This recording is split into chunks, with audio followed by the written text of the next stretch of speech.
అపోస్తలుల కార్యాల గ్రంథం 1వ అధ్యాయం 11వ వచనంలో,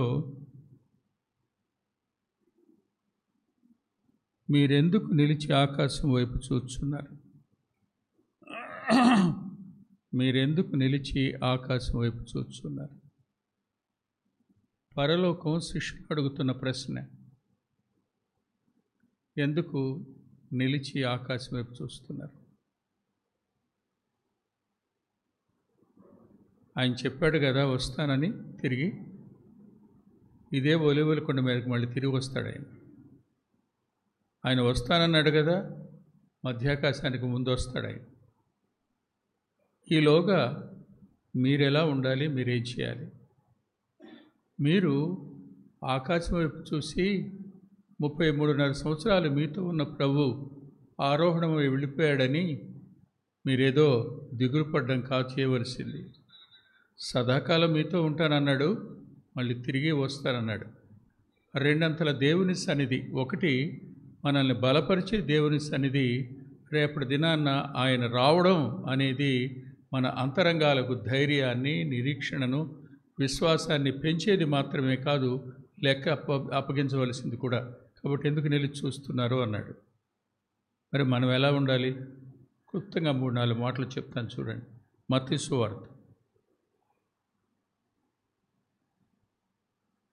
మత్తయి సువార్త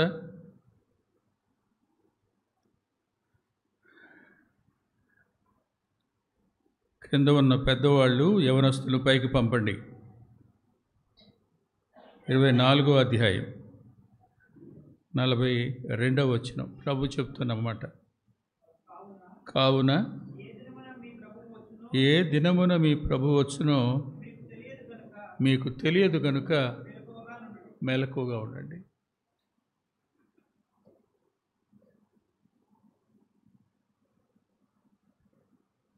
చాలామంది అసలు రాకడనే పదం ఎక్కడుంది, రాకడే లేదనే బోధ కూడా నేడు చాలా విచ్చలవిడితనంగా కనపడుతోంది. జ్ఞాపకం పెట్టుకోండి, ఆయన వస్తాను అన్నాడు, వస్తాడు, అంతే. నేను వస్తానని చెప్పాను, 2 సంవత్సరాలు అయిందంటే నా రాకడ 2 సంవత్సరాలు సమీపమైందని అర్థం. ఆయన అత్యంత సమీపంగా వస్తున్నాడని అర్థం, అంతేగా నిరాశ కాదు.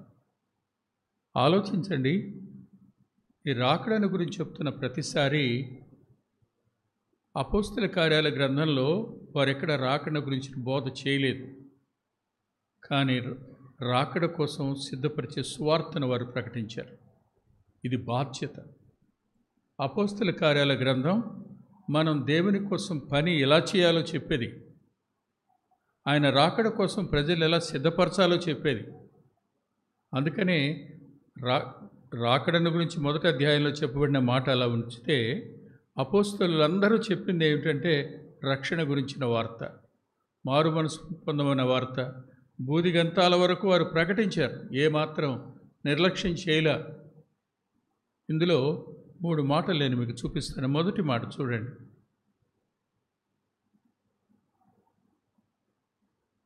తెస్సలోనిక మొదటి పత్రిక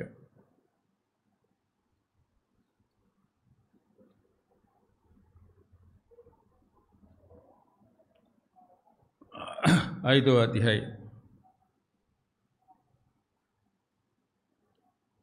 22-23 వచనాలు. ప్రతి విధమైన కీడునకు దూరముగా ఉండుడి, సమాధానకర్తయగు దేవుడే మిమ్మను సంపూర్ణముగా పరిశుద్ధపరచునుగాక.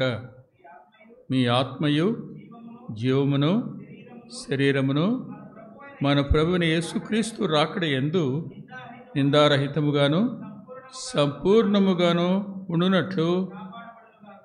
క్రీస్తు రాకడ అనే పదం ఉంది అక్కడ, లేదా? ముందుగా కళ్ళు తెరిచి చూడమని చెప్పండి వాడికి. ఇక్కడ ఒక మాట చెప్పాడు, కీడుగా కనిపించే ప్రతి దానికి దూరంగా ఉండు. అది మెలకుగా ఉండడం. నువ్వు చెప్పే మాట అది కుటుంబాలకు కీడా? నువ్వు చెప్పే మాట సహవాసానికి కీడా? నువ్వు చెప్పే మాట విశ్వాసుల సాక్ష్యాలకు దెబ్బ తగులుతుందా? జాగ్రత్త, దూరంగా ఉండు. కీడుగా కనిపించే ప్రతిదానికి నువ్వు దూరంగా ఉంటే నిన్ను పరిశుద్ధపరిచి పవిత్రంగా ఉంచి నిర్దోషిగా నిష్కళంకుడుగా ఉంచడం అనేది ఆయన చూసుకుంటాడు. నా తమ్ముడు చెప్పాడు, నేను ఎలా ఉండాలి, ప్రభువులాగా ఉండాలి ప్రభువా, ఆయనలాగా క్షమించాలి నాయన.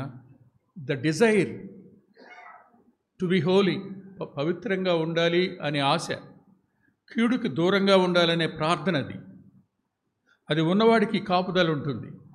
ఇదే మాట ఎఫ్సీ పత్రికలో చెప్తాడు చూడండి. సంఘాన్ని గురించి మాట్లాడుతూ ఎఫ్సీ పత్రిక 5వ అధ్యాయం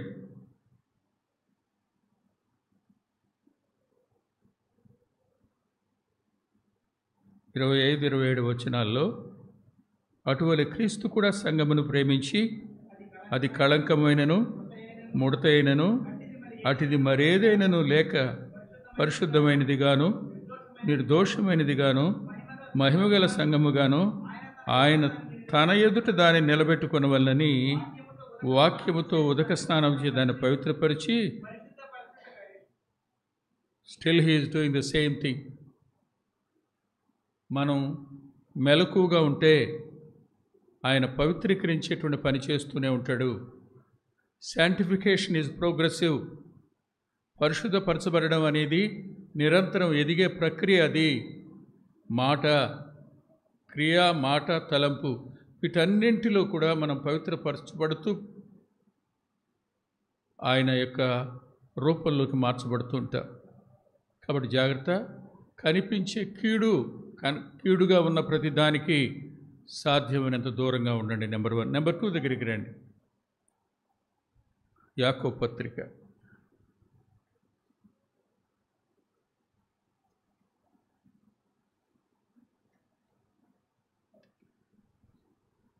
5వ అధ్యాయం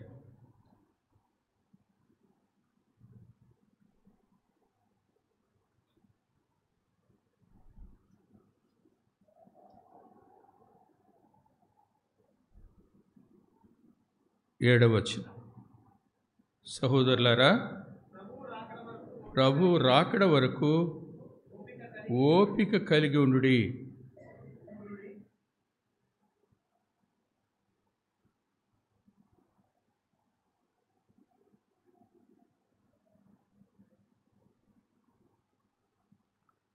ఈ మాట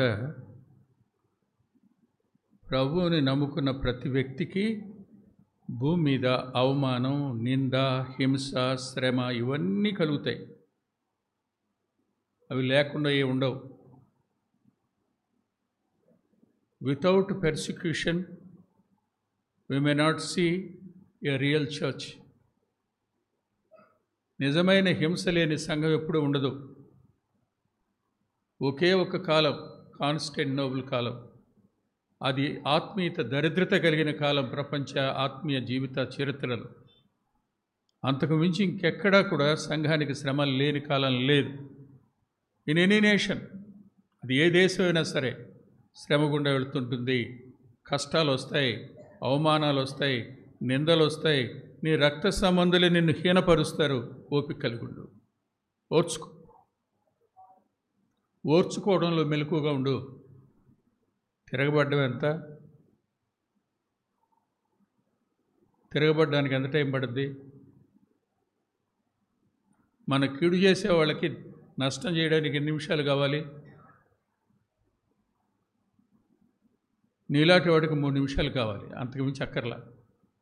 3 నిమిషాల్లో ఎదుటివాడి మీద కక్ష తీర్చేసుకోవచ్చు మనం. కానీ that is not our work. ప్రభు ఎలా ఓర్చుకున్నాడు, నువ్వు అలా ఓర్చుకో. ఓర్చుకోవడంలో నువ్వు మెలకుగా ఉండు, ఓర్పులో మెలకుగా ఉండు. అందుకనే అంటాడు చూడు తర్వాత మాట, వ్యవసాయదారుడు తొలకల వర్షమును కడవర వర్షమును సమకూడు వరకు విలువైన భూఫలము నిమిత్తము ప్రభు రాక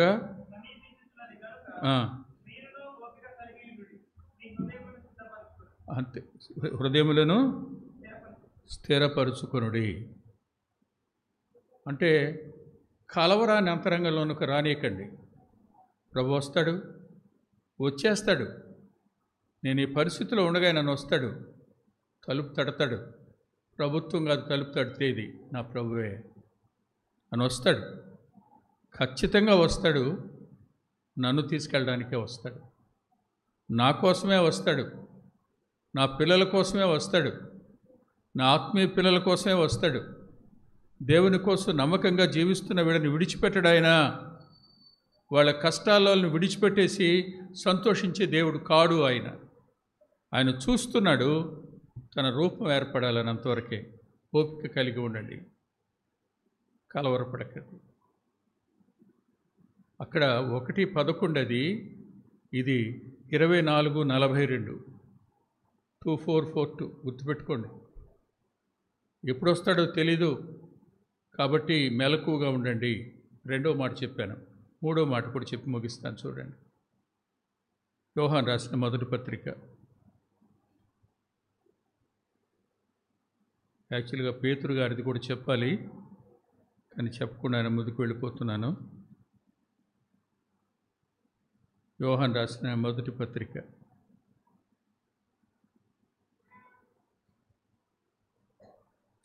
2వ అధ్యాయం,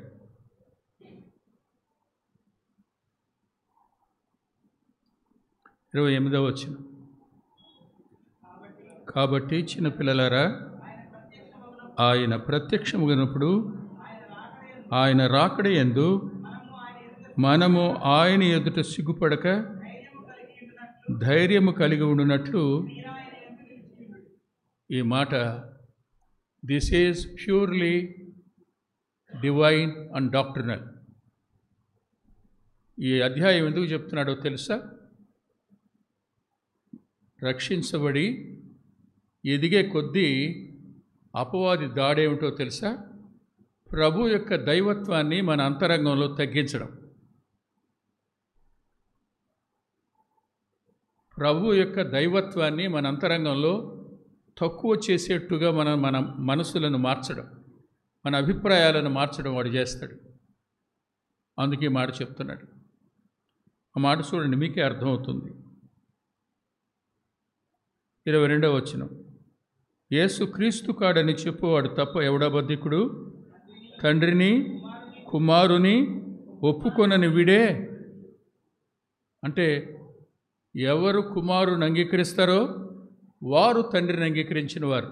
అందుకే అంటాడు, నన్ను అంగీకరించని వాడు తన పాపములోనే ఉండి అతడు మృతి పొందునని చెప్పాడు ప్రభు. జ్ఞాపకం పెట్టుకోండి, చాలామంది మనసుల్లో నేటి దినాన్న ప్రభు యొక్క దైవత్వం మీద తక్కువ అభిప్రాయం ఉంది. ఎట్టి పరిస్థితుల్లో ఆయన తండ్రితో సమానుడే కానీ తక్కువవాడు కాడు. మనం తండ్రికి, కుమారునికి, పరిశుద్ధాత్మునికి సమానమైన ప్రతిపత్తి మన వ్యక్తిగత ఆత్మీయ జీవితంలో ఉంది. అంతేకాదు, చూడండి ఇంకొక మాట చూడండి, 23వ వచనం, కుమారును ఒప్పుకోనని ప్రతివాడు తండ్రిని అంగీకరించువాడు కాడు. కుమారుణ్ణి ఎవడు అంగీకరించడో వాడు తండ్రిని అంగీకరించేవాడు కాడు. అందుకన్నాడు, రేపటి దినాన్న రాకడలో సిగ్గుపడవలసి వస్తుంది, జాగ్రత్త. యోహాను సువార్త 24వ అధ్యాయంలో 23 సార్లు రాశాడు ఆయన, తండ్రియు నేనును, తండ్రియు నేనును అంటూ.